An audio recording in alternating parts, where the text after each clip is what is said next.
Puranas from the 13th of the 8th month of 1446.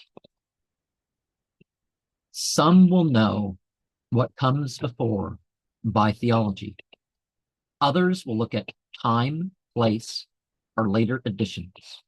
Sacred duty transcends the ordinary by its conglomerations. Uncomfortable and complaining features fill the stories. What is life without witnessing the journey? Do the narrations really please divinity? In their way, they uncover, maybe elusively, the conditions of a country.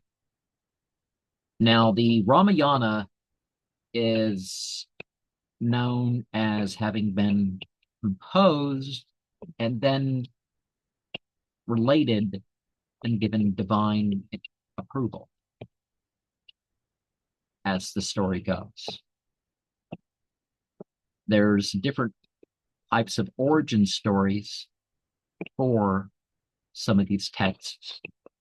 It's another type of literature where you don't have a uniform claim of how many there were and all that sort of stuff.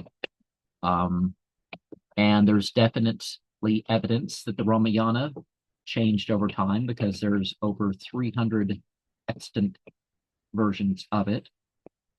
And the Mahabharata has had a very famous addition to it, the Bhagavad Gita. There's references to Puranas that no longer have any known fragment to exist.